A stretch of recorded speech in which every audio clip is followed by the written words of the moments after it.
नमस्कार साथियों, चैनल हिंदी विषय साहित्य में आप सभी का पुनः हार्दिक अभिनंदन है। जैसा कि आप सभी जानते हैं, अपने इस चैनल पे तैयारी करते हैं हम हिंदी प्रतियोगी परीक्षाओं की, और उसी के अंतर्गत आज हम जयशंकर प्रसाद द्वारा रचित कहानी पुरस्कार का अध्ययन करेंगे। इस कहानी के पात्रों से संबंधित प्रश्न लगभग सभी राज्यों की प्रतियोगी परीक्षाओं में पूछे जाते हैं। जैसे कि अभी हम उत्तर प्रदेश प्रवक्ता भर्ती के पुराने पेपर सीरीज सॉल्व कर रहे हैं, उसके अंतर्गत भी इससे संबंधित प्रश्न पूछे गए थे। यह कहानी एमए के स्तर पर भी लगी होती है। साथ ही साथ वर्तमान में आरपीएससी कॉलेज लेक्चर अर्थात असिस्टेंट प्रोफेसर का जो नया सिलेबस जारी हुआ है 2021 जनवरी 2021 वाला, उसके अंतर्गत आपके पुरस्कार कहानी लगाई गई है। इससे पहले लगी हुई थी ममता कहानी, लेकिन अब आपको पढ़नी है जयशंकर प्रसाद की कहानी पुरस्कार। तो इसी का अध्ययन हम आज की कक्षा में करेंगे। प्रमुख पात्र हैं इसके मधुलिका और अरुण। जैसा कि हम सभी जानते हैं, जयशंकर प्रसाद की जो भाषा है संस्कृत निष्ठ रहती है। इनकी कहानियों में या ये कहें कि इनकी रचनाओं में, चाहे आप कामायनी देख लीजिए या कोई भी रचना उठा के देख लीजिए, कोई भी कहानी पढ़ लीजिए, महिलाओं की चारित्रिक उदात्तता को दर्शाया गया है। जहां अन्य लेखक और एक रीतिकाल की बात करें तो पूरा के पूरा काल महिलाओं के बाह्य सौंदर्य और शारीरिक बनावट पर ही उलझकर काव्य रचना करता रह गया, लेकिन आधुनिक काल के अंतर्गत जयशंकर प्रसाद को पढ़ते समय हमें ऐसा लगता है कि हाँ, कोई एक कवि तो ऐसा है, हालांकि और कवियों ने भी महिलाओं के विषय में बहुत कुछ अच्छा लिखा है, लेकिन वैसा अच्छा नहीं लिखा जैसा जयशंकर प्रसाद ने लिखा है। इनकी प्रत्येक कहानी और प्रत्येक रचना में औरतों को बहुत ही गुणों से युक्त, यानी एक आदर्श स्थिति में उनको दर्शाया गया है।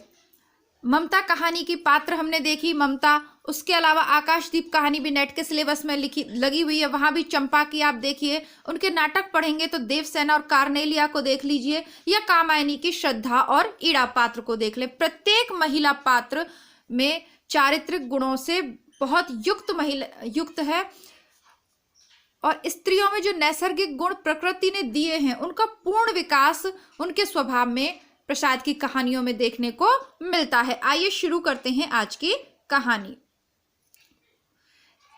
इस कहानी में भी एक सामान्य सी कृषक बालिका किस प्रकार अपने प्रेम से ऊपर देश प्रेम की भावना को रख के त्याग की भावना रखती है, इसका अंकन इस कहानी में किया गया है। आद्रा नक्षत्र, आकाश में काले काले बादलों की घुमड़, जिसमें देव दुंदुभी का गंभीर घोष। प्राची के एक निरभ्र कोने से स्वर्ण पुरुष झांकने लगा था।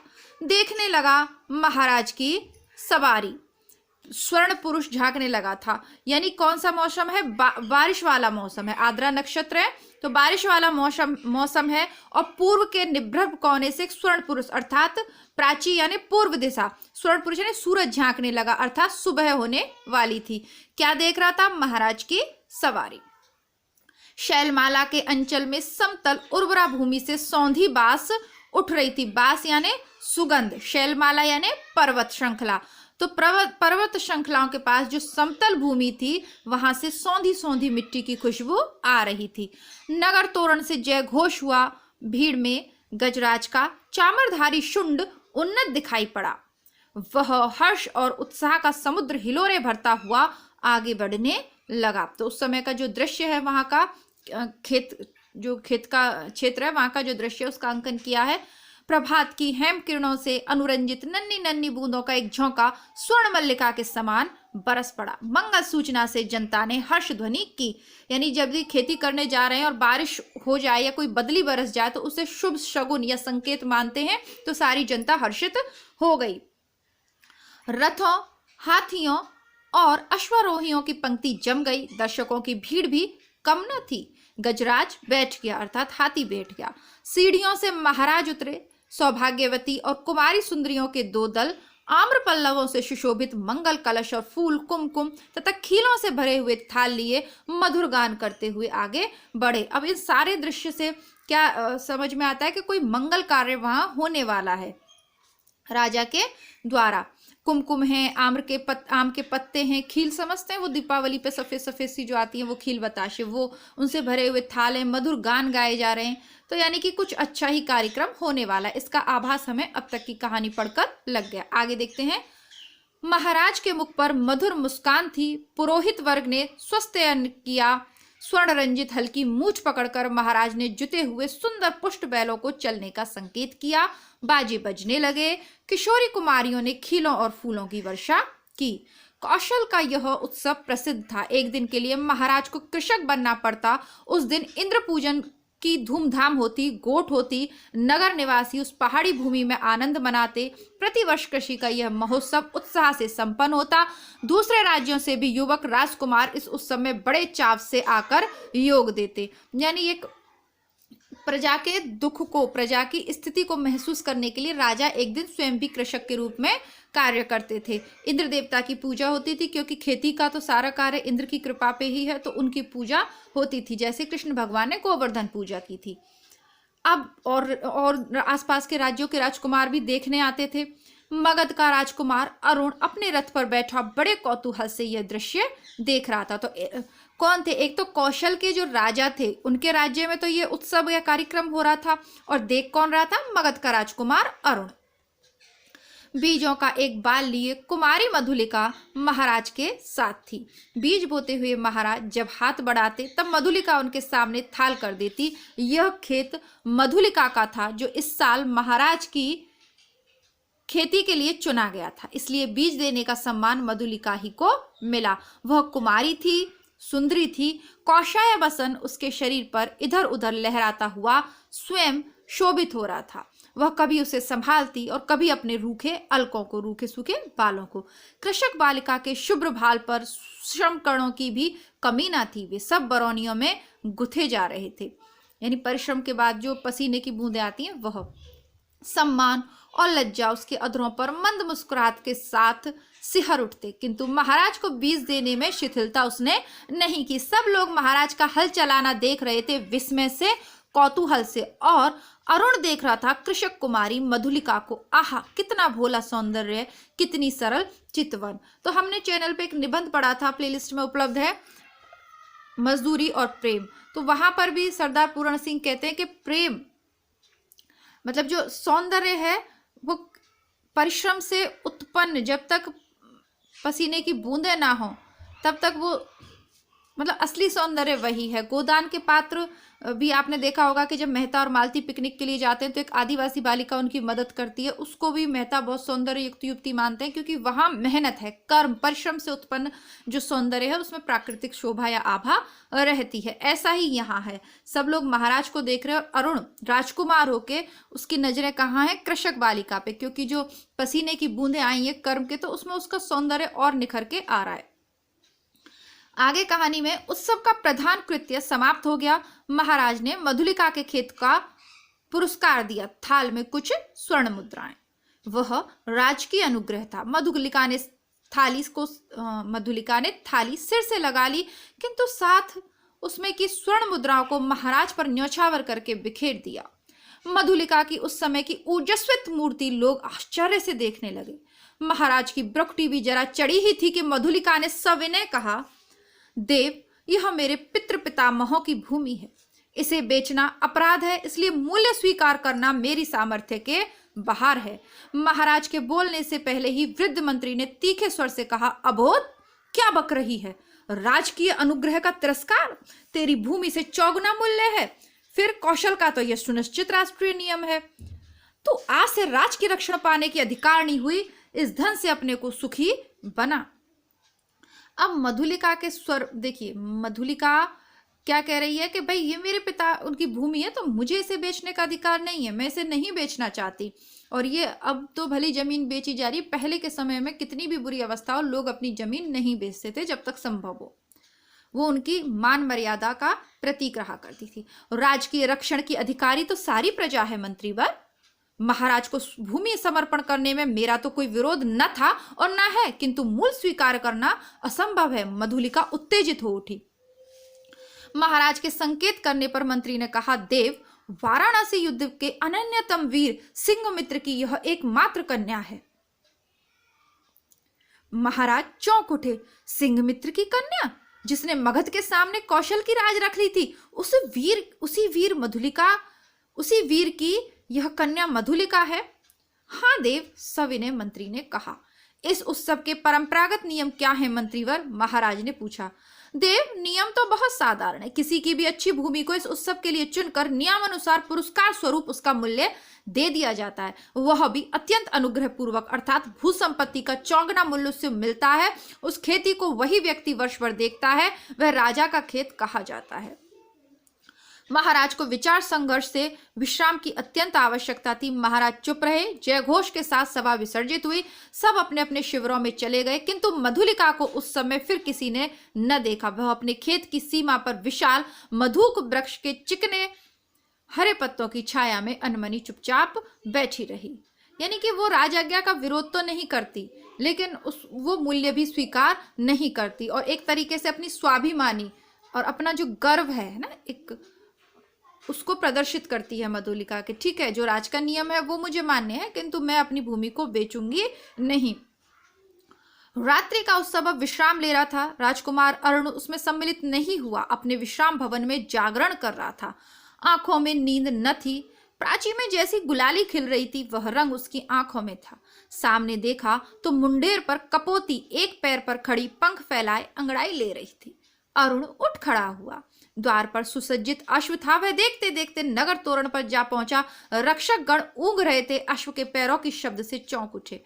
युवक कुमार तीर सा निकल गया। सिंधु देश का तुरंग प्रभात के पवन से पुलकित हो रहा था। घूमता घूमता अरुण उसी मधुक वृक्ष के नीचे पहुंचा, जहां मधुलिका अपने हाथ पर सिर धरे हुए खिन्न निद्रा का सुख ले रही थी। अरुण ने देखा, एक छिन्न माधवी लता वृक्ष की शाखा से च्युत होकर पड़ी है। सुमन मुकुलित भ्रमर निस्पंद थे। अरुण ने अपने अश्व को मौन रहने का संकेत किया उस सुषमा को देखने के लिए, परंतु कोकिल बोल उठा। जैसे उसने अरुण से प्रश्न किया, छी, कुमारी के सोए हुए सौंदर्य पर दृष्टिपात करने वाले दृष्ट, तुम कौन? मधुलिका की आंखें खुल पड़ी। उसने देखा एक अपरिचित युवक। वह संकोच से उठ बैठी। भद्रे, तुम ही ना कल के उत्सव की संचालिका रही हो? मधुलिका कहती है, उत्सव? हाँ, उत्सव ही तो था। कल उस सम्मान, फिर खाली स्थान। क्यों, आपको कल का स्वप्न सता रहा है भद्र?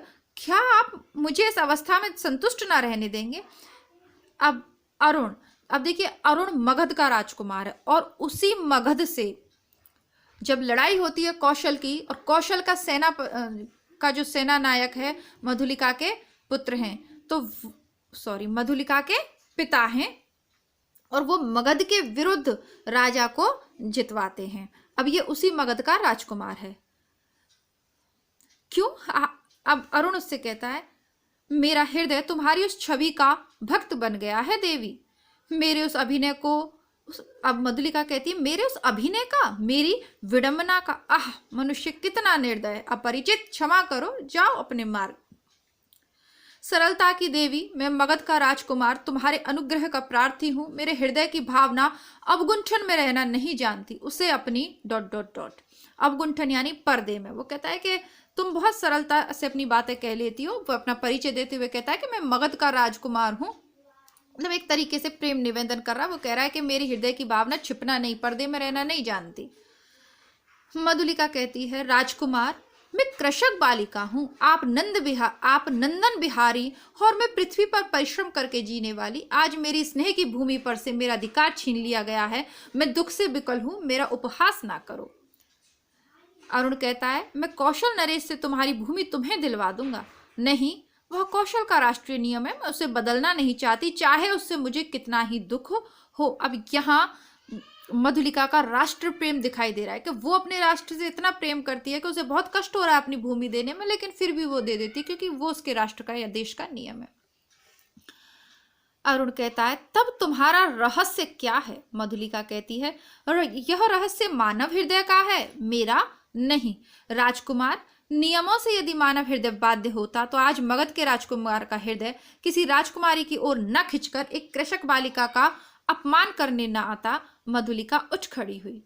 चोट खाकर राजकुमार लौट पड़ा। किशोर किरणों में उसका रत्न किरीट चमक उठा। अश्ववेग से चला जा रहा था, और मधुलिका निष्ठुर प्रहार करके क्या स्वयं आहत ना हुई? उसके हृदय में टीस सी होने लगी। वह सजल नेत्रों से उड़ती हुई धूल को देखने लगी। मधुलिका ने राजा का प्रतिपादन अनुग्रह नहीं लिया। वह दूसरे के खेतों में काम करती, चौथे पहर रूखी सूखी खाकर पड़ रहती। मधुक वृक्ष के नीचे छोटी सी पर्ण कुटीर थी। सूखे डंठलों से उसकी दीवार बनी थी। मधुलिका का वही आश्रय था। कठोर परिश्रम से जो रूखा अन्न मिलता वही उसकी सांसों को बढ़ाने के लिए पर्याप्त था। दुबली होने पर भी उसके अंग पर तपस्या की कांति थी। देखिए कितना सुंदर लाइन, यहाँ पे कितनी सुंदर लाइन लिखी है कि दुबली होने पर भी उसके अंग पर तपस्या की कांति थी। यदि आप कोई भी जब आप सही कार्य करते हो ना, तो आप में एक कॉन्फिडेंस रहता है, एक आत्मविश्वास रहता है, आत्म अभिमान रहता है। तो वही चमक मधुलिका में भी। आसपास के कृषक उसका आदर करते। वह एक आदर्श बालिका थी। दिन, सप्ताह, महीने और वर्ष इसी प्रकार बीतने लगे। अब वर्षा का ऋतु चली गई है। अब क्या है? शीत ऋतु आएगी। शीतकाल की रजनी अर्थात रात्रि। शीतकाल की रजनी, मेघों से भरा आकाश जिसमें बिजली की दौड़ धूप, मधुलिका का छाजन टपक रहा था अर्थात छत। ओढ़ने की कमी थी। वह ठिठुर कर एक कोने में बैठी थी। मधुलिका अपने अभाव को आज बढ़ाकर सोच रही थी। जीवन से सामंजस्य बनाए रखने वाले उपकरण तो अपनी सीमा निर्धारित रखते हैं, किंतु उनकी आवश्यकता और कल्पना भावना के साथ बढ़ती घटती रहती है। आज बहुत दिनों पर उसे बीती हुई बात स्मरण हुई। 2 नहीं 3 वर्ष हुए होंगे इसी मधुक के नीचे प्रभात में तरुण राजकुमार ने क्या कहा था। वह अपने हृदय से पूछने लगी। उन चाटुकारी के शब्दों को सुनने के लिए उत्सुक सी वह पूछने लगी, क्या कहा था? दुख दग्ध हृदय उन स्वप्न सी बातों को स्मरण रख सकता था? प्रश्नवाचक चिन्ह है। और स्मरणीय होता तो भी कष्टों की इस काली निशा में वह कहने का साहस करता, हायरी विडंबना। आज मधुलिका उस बीते हुए क्षण को लौटा लेने के लिए विकल थी। दारिद्र्य की ठोकरों ने उसे व्यथित और अधीर कर दिया है। मगध की प्रसाद माला के वैभव का काल्पनिक चित्र उन सूखे डंठलों के रंध्रों से नभ में बिजली के आलोक में नाचता हुआ दिखाई देने लगा। खिलवाड़ी शिशु जैसे श्रावण की संध्या में जुगनू को पकड़ने के लिए हाथ लपकता है, वैसे ही मधुलिका मन ही मन कर रही थी। अभी वह निकल गया। वर्षा ने भीषण रूप धारण किया। गड़गड़ाहट बढ़ने लगी। ओले पड़ने की संभावना थी। मधुलिका अपनी जर्जर झोंपड़ी के लिए कांप उठी। सहसा बाहर कुछ शब्द हुआ। अब क्या होता है, वो एक क्षण जब बहुत ज्यादा परेशान है, अब उसके पास रहने को आश्रय तक नहीं है और स्वाभिमानी है, इसलिए कुछ कह नहीं सकती, लेकिन मन के विचारों को कोई रोक नहीं सकता। उसके मन में वो 3 वर्ष पूर्व की स्मृति है जब उसको राजकुमार ने प्रपोज किया था। अब वो सोचती है कि यदि उस प्रणय निमंत्रण को मैं स्वीकार कर लेती तो आज मगध के महलों में मैं रह रही होती, इस झोंपड़ी में नहीं, क्योंकि ओले गिरने की संभावना है, कभी भी उसकी झोंपड़ी टूट फूट सकती है, गिर सकती है। शब्द होता है तो मधुलिका कहती है, कौन है यहाँ? पथिक को आश्रय चाहिए। मधुलिका ने डंठलों का कपाट खोल दिया। बिजली चमक उठी। उसने देखा एक पुरुष घोड़े की डोर पकड़े खड़ा है। सहसा वह चिल्ला उठी, राजकुमार! मधुलिका! आश्चर्य से युवक ने कहा। एक क्षण के लिए सन्नाटा छा गया। मधुलिका अपनी कल्पना को सहसा प्रत्यक्ष देखकर चकित हो गई। इतने दिनों के बाद आज फिर। अब होता क्या है कि कभी कभी जब आप कुछ सोच रहे हो और एकदम जिस व्यक्ति के बारे में आप सोच रहे हो वो बिल्कुल अचानक आपके समक्ष आ जाए तो फिर स्थिति ऐसी हो जाती है, विस्मयपूर्ण स्थिति हो जाती है। अरुण ने कहा, कितना समझाया मैंने, परंतु ... मधुलिका अपनी दयनीय अवस्था पर संकेत करने देना नहीं चाहती थी। उसने कहा, और आज आपकी यह दशा क्या है? सिर झुकाकर अरुण ने कहा, मैं मगध का विद्रोही निर्वासित कौशल में जीविका खोजने आया हूँ। मधुलिका उस अंधकार में हंस पड़ी। मगध का विद्रोही राजकुमार का स्वागत करे एक अनाथनी कृषक बालिका, यह भी एक विडंबना है, तो भी मैं स्वागत के लिए प्रस्तुत हूँ। यही जो है बिल्कुल यही चीज हमने ममता कहानी में भी पढ़ी थी कि उसके पास स्वयं कुछ नहीं है, लेकिन ममता फिर भी हुमायूं को शरण देती है। और क्योंकि ये अतिथि देवो भव की जो हमारी भारतीय संस्कृति की परंपरा है उसको पूरा करते हुए ये लोग शरण देने के लिए मना नहीं करते, चाहे स्वयं पूरी रात्रि बाहर इनको मतलब एक भयंकर मौसम में गुजारना पड़े। शीतकाल की निस्तब्ध रजनी, कुहरे से धुली हुई चांदनी, हाड़ कपा देने वाला समीर यानी हवा, तो भी अरुण और मधुलिका दोनों पहाड़ी खंडर के द्वार पर बट वृक्ष के नीचे बैठे हुए बातें कर रहे हैं। मधुलिका की वाणी में उत्साह था, किंतु अरुण जैसे अत्यंत सावधान होकर बोलता। मधुलिका ने पूछा, जब तुम इतनी विपन्न अवस्था में हो तो फिर इतने सैनिकों को साथ रखने की क्या आवश्यकता है? मधुलिका, बाहुबल ही तो वीरों की आजीविका है। ये मेरे जीवन मरण के साथी हैं, भला मैं इन्हें कैसे छोड़ देता? और करता ही क्या? क्यों? हम लोग परिश्रम से कमाते और खाते। अब तो तुम डॉट डॉट डॉट, मतलब वो सोचते अब तो तुम राजकुमार नहीं हो, पर वो कह नहीं पाती। भूल ना करो, मैं अपने बाहुबल पर भरोसा करता हूं, नए राज्य की स्थापना कर सकता हूं, निराश क्यों हो जाऊं? और उनके शब्दों में कंपन था। वह जैसे कुछ कहना चाहता था पर कह ना सकता था। नवीन राज, ओहो, तुम्हारा उत्साह तो कम नहीं। भला कैसे? कोई ढंग तो बताओ, तो मैं भी कल्पना का आनंद ले लूं। कल्पना का आनंद नहीं मधुलिके, मैं तुम्हें राजरानी के सम्मान में सिंहासन पर बिठाऊंगा। तुम अपने छिने हुए खेत की चिंता करके भयभीत ना हो। एक क्षण में सरल मधुलिका के मन में प्रमाद का अंधड़ बहने लगा, द्वंद्व मच गया। उसने सहसा कहा, आह, मैं सचमुच आज तक तुम्हारी प्रतीक्षा करती थी राजकुमार। अरुण ढिठाई से उसके हाथों को दबाकर बोला, तो मेरा भ्रम था, तुम सचमुच मुझे प्यार करती हो। युवती का वक्षस्थल फूल उठा। वह हाँ भी नहीं कह सकी और ना भी नहीं, असमंजस की स्थिति में हो गई, क्योंकि उसके मन में अब द्वंद्व आ गया है। प्रमाद का अंधड़ बहने लगा। देखिए, विपरीत परिस्थितियों में यदि जीवन में सब आवश्यकताएं पूरी हो रही हो तो उस समय आप कोई अच्छे कार्य करने के लिए या अच्छी सोच रखें तो बड़ी बात नहीं है, लेकिन ऐसी विपरीत परिस्थिति में जहाँ खाने के भी लाले पेट भर के भोजन नहीं मिल रहा हो, रहने के लिए छत नहीं हो, और युवा अवस्था है, सभी युवतियों के सपने होते हैं, सपनों में सब राजकुमार से कम कल्पना नहीं करती, और यहाँ तो साक्षात राजकुमार उसे प्रपोज कर रहा है, उसके बाद भी मना करे या हाँ करे, पूर्व में वो मना कर चुकी, बहुत सारी चीजें हैं, तो उसके मन में द्वंद्व उत्पन्न हो जाता है। अरुण ने उसकी अवस्था का अनुभव कर लिया। कुशल मनुष्य के समान उसने अवसर को हाथ से न जाने दिया। तुरंत बोल उठा, तुम्हारी इच्छा हो तो प्राणों से पण लगाकर मैं तुम्हें इस कौशल सिंहासन पर बिठा दूं। मधुलिके, कौशल सिंहासन पर, समझ रहे हो, मगध के पे नहीं, कौशल के पे। मधुलिके, अरुण के खड़क का आतंक देखोगी? मधुलिका एक बार कांप उठी। वह कहना चाहती थी नहीं, किंतु उसके मुंह से निकला क्या? सत्य मधुलिका, कौशल नरेश तभी से तुम्हारे लिए चिंतित हैं, यह मैं जानता हूं। तुम्हारी साधारण सी प्रार्थना वह अस्वीकार न करेंगे, और मुझे यह भी विदित है कि कौशल के सेनापति अधिकांश सैनिकों के साथ पहाड़ी दस्युओं का दमन करने के लिए बहुत दूर चले गए हैं। मधुलिका की आंखों के आगे बिजलियां हंसने लगी। दारुण भावना से उसका मस्तक विकृत हो उठा। अरुण ने कहा, तुम बोलती नहीं हो? मधुलिका कहती है, जो कहोगे वही करूंगी। मंत्रमुग्ध सी मधुलिका ने कहा। अब जैसे ही वो उसको ख्वाब दिखाता है, वो पूरी स्थिति उसको पता है, वो कहता है कि मतलब वो योजना पहले से तैयार करके लाया है अरुण। अब मगध से तो वो निर्वासित हो चुका है। अब मगध को यदि जीतना है, मगध बड़ा राज्य है, तो छोटे मोटे राज्यों पे तो आधिपत्य पहले करना पड़ेगा ना। तो इसी क्रम में वो योजना बनाकर मधुलिका के पास आता है, और मधुलिका भी मंत्रमुग्ध सी हो जाती है उसके प्रेम निमंत्रण को पाकर, और कह देती है, ठीक है, मतलब मैं तुम्हारी सहायता करूंगी। स्वर्ण मंच पर कौशल नरेश अर्धनिद्रित अवस्था में आंखें मुकुलित किए हैं। एक चामर धारिणी युवती पीछे खड़ी हुई अपनी कलाई बड़ी कुशलता से घुमा रही है। चामर के शुभ्र आंदोलन उस प्रकोष्ठ में धीरे धीरे संचलित हो रहे हैं। तांबुल वाहिनी प्रतिमा के समान दूर खड़ी है। पान लिए हुए एक युवती हमेशा ही दूर खड़ी होती है, चाहे राजा की क्या पता कब इच्छा हो जाए पान खाने के लिए। एक चवर यानी वो पंखा सा जो होता है ना सफेद से कलर का, वो हिला रही है। प्रतिहारी ने आकर कहा, जय हो देव, एक स्त्री कुछ प्रार्थना लेकर आई है। आंख खोलते हुए महाराज ने कहा, स्त्री प्रार्थना करने आई है, आने दो। प्रतिहारी के साथ मधुलिका आई। उसने प्रणाम किया। महाराज ने स्थिर दृष्टि से उसकी ओर देखा और कहा, तुम्हें कहीं देखा है? 3 वर्ष हुए देव, मेरी भूमि खेती के लिए ली गई थी। ओह, तो तुमने इतने दिन कष्ट में बिताए, आज उसका मूल्य मांगने आई हो? क्यों? अच्छा, तुम्हें मिलेगा। प्रतिहारी, मधुलिका कहती है, नहीं महाराज, मुझे मूल्य नहीं चाहिए। महाराज कहते हैं, मूर्ख, फिर क्या चाहिए? उतनी ही भूमि दुर्ग के दक्षिणी नाले के समीप की जंगली भूमि, वहीं मैं अपनी खेती करूंगी। मुझे एक सहायक मिल गया है, वह मनुष्यों से मेरी सहायता करेगा।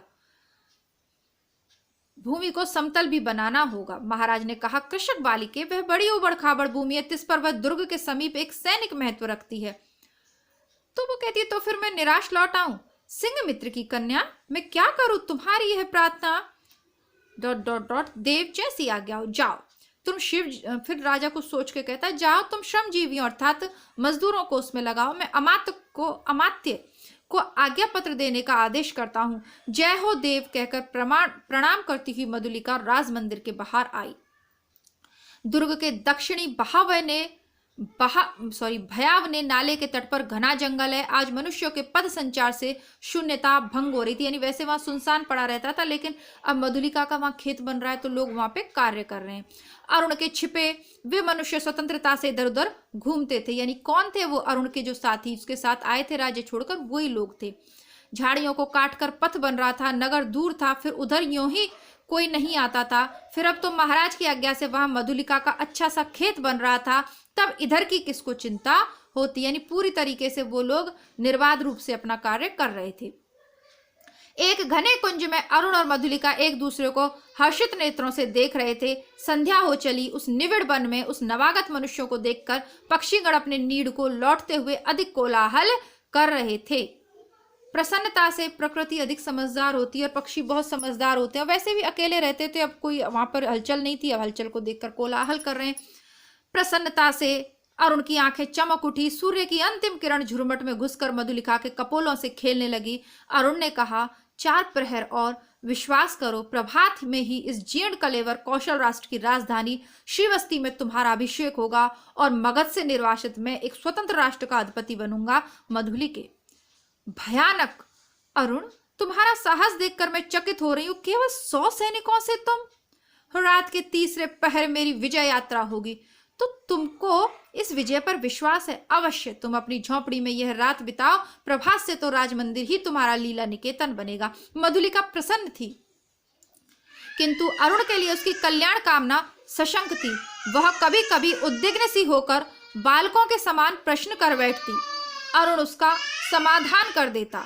सहसा कोई संकेत पाकर उसने कहा, अच्छा, अंधकार अधिक हो गया, अभी तुम्हें दूर जाना है और मुझे भी प्राणपण से इस अभियान के प्रारंभिक कार्यों को अर्धरात्रि तक पूरा कर लेना चाहिए। तब रात्रि भर के लिए विदा। मधुलिके। मधुलिका उठ खड़ी हुई। कंटीली झाड़ियों से उलझती हुई क्रम से बढ़ने वाले अंधकार में वह झोंपड़ी की ओर चली।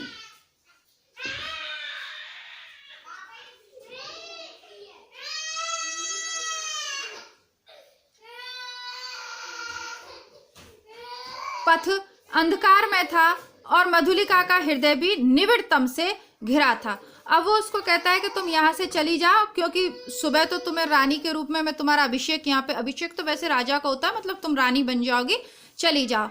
अब मधुलिका शंका करती है कि 100 सैनिकों के सहारे वो कैसे कौशल राज्य को जीत लेगा, लेकिन अरुण को अपने ऊपर पूरा विश्वास था।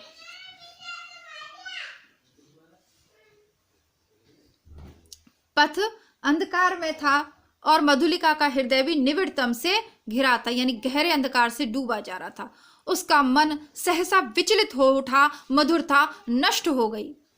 अब होता क्या, जैसा कि कहा कि शुरू से उसके द्वंद्व है। अरुण एक मतलब सुंदर राजकुमार का एक बिल्कुल गरीब बालिका, यदि उसे सुंदर राजकुमार मिल रहा है तो उसके प्रणय निमंत्रण को अस्वीकार करने का तो सवाल ही नहीं उठता। और 3 वर्षों में उसने इतनी दारिद्रता और कष्ट भुगते हैं कि अब तो कोई सवाल ही नहीं उठता, रानी बनने जा रही है वो। लेकिन अचानक उसके मन में कोई विचार आता है और उसकी सारी मधुरता, यानी जितना अच्छे अच्छे उसके स्वप्न थे, नष्ट हो गए।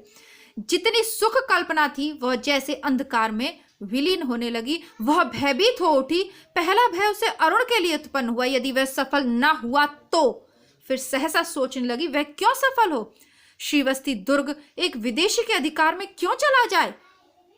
मगध का चिरशत्रु, ओह, उसकी विजय। कौशल नरेश ने क्या कहा था? सिंह मित्र की कन्या, सिंह मित्र कौशल का रक्षक वीर, उसी की कन्या आज क्या करने जा रही है? नहीं नहीं, मधुलिका, मधुलिका, जैसे उसके पिता उस अंधकार में पुकार रहे थे, वह पगली की तरह चिल्ला उठी। रास्ता भूल गई। रात एक पहर बीत चली पर मधुलिका अपनी झोंपड़ी तक न पहुंची। वह उधेड़ भूमने विक्षिप्त सी पागलों की तरह चली जा रही थी। अब उसे याद आता कि वो क्या करने जा रही है। जिस राज्य के खिलाफ उसके पिता ने युद्ध किया, या जिस वो अपने राष्ट्र के से ये मतलब देशद्रोह कैसे कर सकती है, उसकी आंखों के सामने कभी सिंह मित्र अर्थात उसके पिता और कभी अरुण की मूर्ति अंधकार में चित्रित होती जाती। उसे सामने आलोक अर्थात उजाला दिखाई पड़ा। वह बीच पथ में खड़ी हो गई। प्राय 100 उल्काधारी अश्वारोही चले आ रहे थे। उल्काधारी यानी वो अपनी पताका लिए हुए। और आगे आगे एक वीर अधेड़ सैनिक था, उसके बाएं हाथ में अश्व की बलगा अर्थात वो जो रस्सी होती है वो, और दाहिने हाथ में नग्न खड़ग। अत्यंत धीरता से वह टुकड़ी अपने पथ पर चल रही थी, परंतु मधुलिका बीच पथ से हिली तक नहीं। प्रमुख सैनिक उसके पास आ गया, पर मधुलिका अब भी नहीं हटी। सैनिक ने अश्व रोककर कहा, कौन? कोई उत्तर नहीं मिला। तब तक दूसरे अश्वारोही ने सड़क पर कहा, तू कौन है स्त्री? कौशल के सेनापति को उत्तर शीघ्र दे। अर्थात जो सेनापति दूर निकल गया था किसी और कारण से, वो वापस लौट रहा है। उसके रास्ते में मधुलिका खड़ी हो जाती है और रमणी जैसे विकारग्रस्त स्वर में चिल्ला उठी, बांध लो मुझे, बांध लो, मेरी हत्या करो, मैंने अपराध ही ऐसा किया है। सेनापति हंस पड़े, बोले, पगली है। मधुलिका कहती है, पगली नहीं, यदि वही होती तो इतनी विचार वेदना क्यों होती? सेनापति, मुझे बांध लो और राजा के पास ले चलो, क्या है स्पष्ट कह। वो कहती है कि यदि मैं पागल ही होती तो फिर मुझे इतना दुख नहीं होता। वो अपने मन में विचार कर रही है कि तो फिर तो मैं रानी बन गई होती सुबह। श्रीवस्ती का दुर्ग एक प्रहर में दस्युओं के हस्तगत हो जाएगा, दक्षिणी नाले के पार उनका आक्रमण होगा। सेनापति चौंक उठे। उन्होंने आश्चर्य से पूछा, तू क्या कह रही है? मैं सत्य कह रही हूं, शीघ्रता करो। सेनापति ने 80 सैनिकों को नाले की ओर धीरे धीरे बढ़ने की आज्ञा दी और स्वयं 20 अश्वारोहियों के साथ दुर्ग की ओर बढ़े। मधुलिका एक अश्वारोही के साथ बांध दी गई। श्रीवस्ती का दुर्ग कौशल राष्ट्र का केंद्र इस रात्रि में अपने विगत वैभव का स्वप्न देख रहा था। भिन्न राजवंशों ने उसके प्रांतों पर अधिकार जमा लिया था और वह केवल कई गांवों का अधिपति है, फिर भी उसके साथ कौशल के अतीत की स्वर्ण गाथाएं लिपटी हैं। वही लोगों की ईर्ष्या का कारण है। जब थोड़े से अश्वारोही बड़े वेग से आते हुए दुर्ग द्वार पर रुके, तब दुर्ग के प्रहरी चौंक उठे। उल्का के आलोक में उन्होंने सेनापति को पहचाना। द्वार खुला, सेनापति घोड़े की पीठ से उतरे। उन्होंने कहा, अग्निसेन, दुर्ग में कितने सैनिक होंगे? सेनापति की जय हो। 200। उन्हें शीघ्र ही एकत्र करो, किंतु बिना किसी शब्द के, अर्थात आवाज नहीं होनी चाहिए। 100 को लेकर तुम शीघ्र ही चुपचाप दुर्ग के दक्षिण की ओर चलो। आलोक और शब्द ना हो, अर्थात ना तो मशाल जलनी चाहिए और ना ही घोड़ों की या तुम्हारी पदचाप होनी चाहिए। सेनापति ने मधुलिका की ओर देखा, वह खोल दी गई। उसे अपने पीछे आने का संकेत कर सेनापति राजमंदिर की ओर बढ़े। प्रतिहारी ने सेनापति को देखते ही महाराज को सावधान किया। वह अपनी सुख निद्रा के लिए प्रस्तुत हो रहे थे, किंतु सेनापति और साथ में मधुलिका को देखते ही चंचल हो उठे, अर्थात अधीर हो उठे। सेनापति ने कहा, जय हो देव, इस स्त्री के कारण मुझे इस समय उपस्थित होना पड़ा है। महाराज ने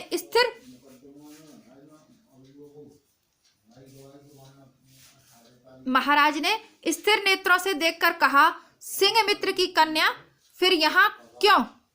क्या तुम्हारा क्षेत्र नहीं बन पा रहा है? कोई बाधा? सेनापति, मैंने दुर्ग के दक्षिण नाले के समीप की भूमि से दी है, क्या उसी संबंध में तुम कुछ कहना चाहते हो? देव, किसी गुप्त शत्रु ने उसी ओर से आज की रात में दुर्ग पर अधिकार कर लेने का प्रबंध किया है और इसी स्त्री ने मुझे पथ में यह संदेश दिया है। राजा ने मधुलिका की ओर देखा, वह कांप उठी। घृणा और लज्जा से वह गड़ी जा रही थी। राजा ने पूछा, मधुलिका, क्या यह सत्य है? हाँ देव।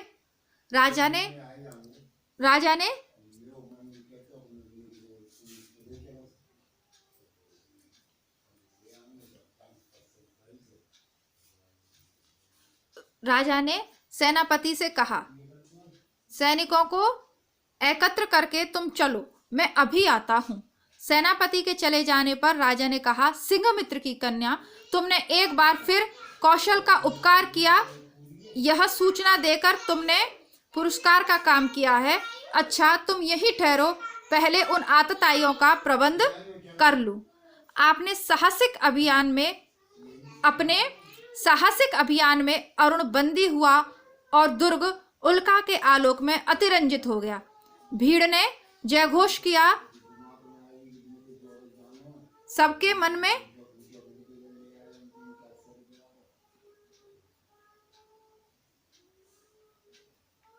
अपने साहसिक अभियान में अरुण बंदी हुआ, दुर्ग उल्का के आलोक में अतिरंजित हो गया। भीड़ ने जयघोष किया। सबके मन में उल्लास था। श्रीवस्ती दुर्ग आज एक दस्यु के हाथ में जाने से बचा था। आबाल वृद्ध नारी आनंद से उन्मत्त हो उठे। उषा के आलोक में सभा मंडप दर्शकों से भर गया। बंदी अरुण को देखते ही जनता ने रोष से हुंकार करते हुए कहा, वध करो। राजा ने सबसे सहमत होकर आज्ञा दी। प्राण दंड मधुलिका बुलाई गई। वह पगली सी आकर खड़ी हो गई। कौशल नरेश ने पूछा, मधुलिका तुझे जो पुरस्कार लेना हो मांग। वह चुप रही। राजा ने कहा, मेरी निज की जितनी खेती है मैं तुझे सब देता हूं। मधुलिका ने एक बार बंदी अरुण की ओर देखा। उसने कहा, मुझे कुछ नहीं चाहिए। अरुण हंस पड़ा। राजा ने कहा, नहीं मैं तुझे अवश्य दूंगा, मांग ले तो मुझे भी प्राण दंड मिले। कहती हुई वह अरुण बंदी के पास खड़ी हो गई। इसी के साथ यह कहानी समाप्त हो जाती है। आगे की यहाँ पे लिखी नहीं है प्रसाद जी ने, आप अपने मन से उसमें कल्पना कर सकते हैं कि क्या होना चाहिए। क्या मधुलिका पुरस्कार के रूप में अरुण के लिए क्षमा दंड मांग लेगी, प्राण दंड से क्षमा मांग लेगी, या स्वयं ही अरुण के साथ अपने प्रेम को साबित करने के लिए सूली पर चढ़ जाएगी। जो भी हो, मधुलिका ने अपने प्रेम को न चुनकर अपने प्रेम का त्याग करके देश प्रेम को चुना। उसके लिए राष्ट्र का ठीक है, थोड़ी देर के लिए वो दिग्भ्रमित हो गई थी, लेकिन फिर उसको अपना देश प्रेम सर्वाधिक महत्वपूर्ण लगा और वो अपने राष्ट्र की रक्षा करती है। और वो अरुण के बारे में सच्चाई बता देती है कि वहां से आक्रमण होने वाला, और इस प्रकार कौशल पर वो अपने रानी बनने का भी ख्वाब त्याग देती है। यानी सब कुछ अपने जीवन भर के सुखों को त्याग कर मृत्यु दंड मांग लेती है ताकि वो अपने प्रेम का निर्वाह भी कर सके और राष्ट्र प्रेम का भी परिचय दे। राष्ट्र प्रेम को प्रमुख मानती है मधुलिका। अभी गुड़िया बीच में आ गई है तो थोड़ा सा डिस्टर्ब हो गई थी। चलिए, इसी के साथ कहानी समाप्त होती है। सिलेबस की अन्य कहानी और रचनाओं को पढ़ने के लिए प्लेलिस्ट बनी हुई है। प्लेलिस्ट में सभी निबंध, कहानी और जो भी रचनाएं हैं आपको मिल जाएंगी। प्लेलिस्ट चेक करते रहिए। चैनल को अभी तक सब्सक्राइब नहीं किया है तो सब्सक्राइब कर लीजिए। वीडियो को अपने मित्रों तक शेयर करें। अधिक से अधिक अपने मित्रों को चैनल से जोड़ने में मेरी सहायता करें। नमस्कार, धन्यवाद, जय हिंद।